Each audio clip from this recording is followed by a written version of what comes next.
Class 9th के MP board के सभी विद्यार्थियों, विज्ञान का आपका सेट ए का पूरा सॉल्यूशन प्रोवाइड कराऊंगा। सेट बी का भी 2 तरह के पेपर आपको बताऊंगा और आपको 75 से 75 नंबर लाने से कोई नहीं रोक पाएगा। देखिए पदार्थ में की कितनी अवस्थाएं होती है। देखिए पदार्थ में 3 अवस्थाएं होती है, ठीक है, सब जानते हैं, ठोस, द्रव, गैस। जिस न्यूनतम ताप पर पिघलकर द्रव बन जाता है कोई भी, वहां क्या कहलाता है, वो टेम्परेचर क्या कहलाता है, वो टेम्परेचर कहलाता है गलनांक। कोई भी पदार्थ का टेम्परेचर, ठीक है, वो गलनांक कहलाता है। किसी भी मतलब पदार्थ की किस अवस्था में कणों के मध्य न्यूनतम रिक्त स्थान हो जाता है, तो भैया ठोस अवस्था में जो होता है न्यूनतम स्थान रहता है, द्रव में थोड़ा ज्यादा होता है और गैस में सबसे ज्यादा होता है। सर्वाधिक विसरण गुण वाला पदार्थ कौन सा है, तो यह है आपका गैस। 2 या 2 से अधिक पदार्थों के संगम मिश्रण को क्या कहते हैं, इसे कहा जाता है विलयन। वायु एक विलयन है गैस का गैस में, ठीक है। और निम्नलिखित में से कौन सा पदार्थ ऊर्ध्वपातित हो सकता है, नेपथलीन। मोमबत्ती का जलना एक तरह का कौन सा परिवर्तन है, केवल और केवल भौतिक परिवर्तन का ये उदाहरण है, ठीक है भैया। चलिए आगे बढ़ते हैं, पूरा आपको पेपर समझाऊंगा। जो बच्चा वास्तव में, देखिए पेपर के बाद में जो बच्चा क्लास का सिलेबस पढ़ना चाहता है, चाहे वो मैथ्स से हो, चाहे वो साइंस हो, सोशल साइंस हो, कुछ भी A to Z 6 सब्जेक्ट में से, बिल्कुल आपको नंबर दिए जा रहे हैं। व्हाट्सएप पर अपना नाम, क्लास जरूर लिखिएगा, क्योंकि सारे बच्चे के कुछ 10th के कुछ 9th तक है, अपना नाम और एड्रेस भेज दीजिएगा। जैसे ही त्रैमासिक परीक्षा खत्म होगी, आपकी पूरी सिलेबस का अकॉर्डिंग आपको नोट्स भी प्रोवाइड कराए जाएंगे। चलिए, जो जीवन की मूलभूत इकाई, जीवन की जो मूलभूत इकाई है उसे कहते हैं कोशिका। पादपों में जल का संवहन जो होता है वो जाइलम के द्वारा होता है, इसके द्वारा होता है, जाइलम के द्वारा।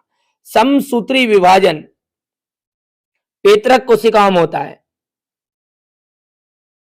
पेत्रक कोशिका में। पौधों की पत्तियों में पाए जाने वाले छिद्र जिनसे गैसों का आदान प्रदान होता है वो कहलाते हैं आपके रंध्र।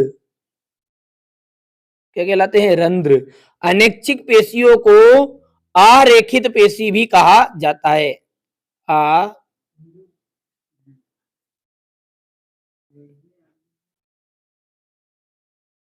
आरेखित पेशी, ठीक है। एक ही प्रकार की कोशिकाओं का समूह जो संरचना और कार्य में समान होता है, ठीक है, जो संरचना और कार्य में समान होगा उन्हें हम कहेंगे ऊतक। तंत्रिका ऊतक की कार्यात्मक इकाई न्यूरॉन होती है, ठीक है, इतनी चीजें क्लियर है। दाब का जो मात्रक है वो क्या है, यहां पर देखिए, दाब का मात्रक होता है पास्कल,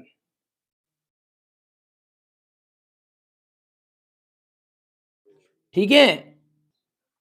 चलिए अब अगला है निलंबन किस प्रकार का विलयन है, ये विलयन नहीं है, विलयन है। तो ये है आपका विषमांगी मिश्रण, विषमांगी मिश्रण। डीएनए का पूरा नाम क्या है, तो डीएनए का सबको पता है, डी ऑक्सी, लिख देते हैं डी ऑक्सी राइबो न्यूक्लिक अम्ल, राइबो न्यूक्लिक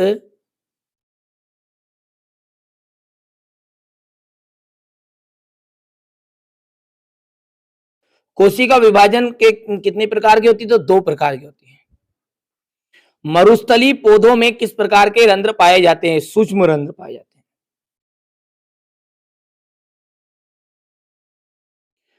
एक गाड़ी का ओडोमीटर किसका मापन करता है, गति का, किलोमीटर प्रति घंटा। प्रत्येक वस्तु अपनी वर्तमान अवस्था यानी स्थिति में बने रहना चाहती है। वस्तु के इस गुण को क्या कहते हैं, देखिए वो क्या करती है, वर्तमान अवस्था यानी कि वो स्थिर होना चाहती है, विराम होना चाहती है, ठीक है, तो विराम होना चाहती है तो इसको कहते हैं विराम अवस्था। अब सही जोड़ी का मिलान करना है, कॉलम ए है और कॉलम बी है, ठीक है। क्या बोल रहा है वो कि वेग, वेग का जो आएगा वो विस्थापन बटा समय। चाल की बात करें तो चाल बराबर ही होता है दूरी बटा समय, फॉर्मूला है। त्वरण, वेग परिवर्तन की दर को ही कहते हैं त्वरण, तो वेग परिवर्तन की दर, दर यानी कि लिया गया समय, तो ये तीसरा हो गया आपका। जड़त्व, स्वतंत्र रूप से गुरुत्वीय त्वरण, गुरुत्वीय त्वरण का उदाहरण क्या है, स्वतंत्र रूप से गिरती हुई वस्तु। जड़त्व की बात करें तो जड़त्व पांचवा है ये आपका, और गति का प्रथम नियम कहाँ है ये, यहां पर है। और टेलीस्कोप, टेलीस्कोप को कहते हैं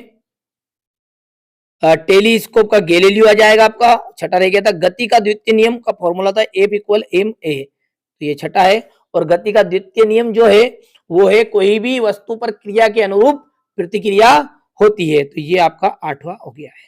अब देखिए एलपीजी और सीएनजी का पूरा नाम लिखिए। गर्मियों में घड़े का जल ठंडा क्यों होता है, बड़ा बड़ा बड़ा आप इनको याद कर लेना, बढ़िया से कंप्लीट कर लेना है। यही प्रश्न आपके आ रहे हैं, दोनों तरह के पेपरों को कंप्लीट करना पड़ा, ठीक है।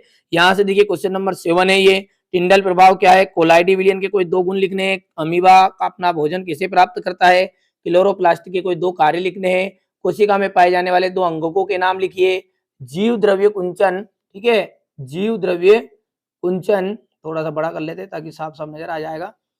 जीव द्रव्य कुंचन किसे कहते हैं, वाष्पोत्सर्जन किसे कहते हैं, रक्त के 2 कार्य बताने, स्नायु और कंडरा में 2 अंतर बताने, संवन उत्तक, चाल और वेग में 2 अंतर है, दूरी और विस्थापन में आपको अंतर बताना है, ठीक है। यहां से आप देख सकते हैं अगला है गति को परिभाषित कीजिए, संतुलित बल किन्हें कहते हैं, मैदान पर लुढ़कती हुई जो गेंद है कुछ देर दूर जाकर क्यों रुक जाती है। देखिए आप तो बढ़िया से यहाँ पर देखिए घर्षण बल को परिभाषित करिए, जंतु कोशिका का नामांकित चित्र और पादप कोशिका का नामांकित चित्र बताना है। यहां से आप क्वेश्चन नंबर ये 19 सारे क्वेश्चन आपको बता रहा हूं, अच्छे से याद कर लेना, यही आपके प्रश्न परीक्षा में पूरे के पूरे आने वाले हैं, ठीक है। तो ये मैंने आपको क्लास 9th का जो पेपर है वो पूरा पेपर आपको समझा दिया है, अच्छे से आप कंप्लीट करिए। सेट भी बहुत ही जल्दी आने वाला है, ठीक है। जिन बच्चों को वास्तव में आगे भी पढ़ना है तो वो व्हाट्सएप पर मैसेज जरूर करिएगा अपना नाम और क्लास, क्योंकि सिलेबस आपको पढ़ाया जाएगा जैसे आपकी एग्जाम खत्म होगी त्रैमासिक उसके बाद।